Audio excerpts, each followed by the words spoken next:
girl displayed on the photo at the beginning of this was Samantha Sutton, 23-year-old, 2011, died of an apparent overdose. Now, this case recently got brought to my attention. Originally, I wasn't going to do it.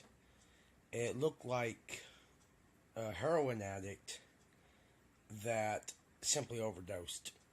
Okay, whatever, you know. To me, sorry, you do heroin, you overdose, you got what you're pretty much asking for. Then I started getting the documentation behind all of it, and come to find out, this girl had been clean. She got out of rehab and all that. The cause of death was an antidepressant called Celexa that had reacted to various other medications.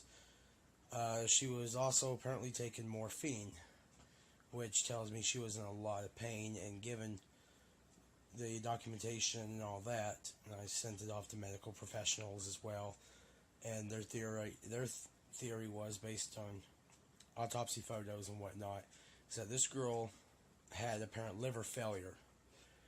The combination of the Celexa interacting with other medications that had a detrimental effect led to liver failure, which ultimately is what killed her. But it all boils down to the Celexa. Now, this is looking a lot like the state of Georgia messed up somewhere. There's a medical malpractice somewhere in here, because they have gone to extensive amount of work to cover this up. Okay, now that's just one of the questions I have. Why did the state of Georgia cover this up? The other one is revolving a guy by the name of Kevin. Cannot recall his last name at the moment. Why did he clean up the crime scene? This guy, from what I'm told, is a drug dealer.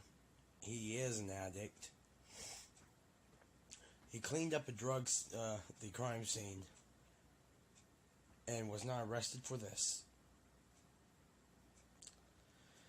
So, I've been looking into this case. It's interesting. It's very difficult. I don't do cases like this very often.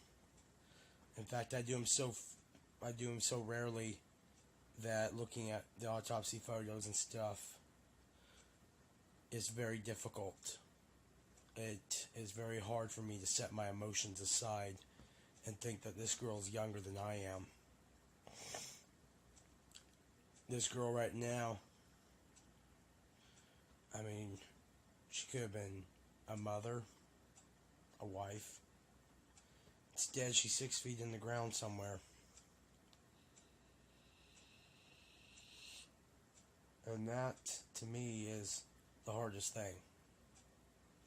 She would have been about 28 years old right now. This girl had everything going for her, and had everything going wrong. So, this is kind of a preliminary video of what I'm doing, what I'm currently working on, why I have not been posting videos. Haven't posted any in quite a while, actually, and so I did promise the mother that I was going to be doing a preliminary video of of my findings and whatnot. And basically my findings are the state of Georgia screwed up somewhere. They gave her conflicting medications that reacted, and as a result, there was a dead body.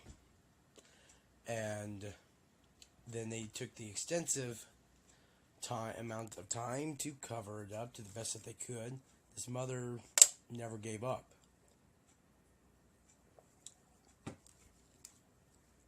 So, she hasn't given up. So the least I can do is find some answers for her. Well, anyways, that's pretty much all I have. If you have any questions, contact information should be on my page somewhere. And if anything, there's always facebook.com/fightfortruth, the War on Corruption Facebook page.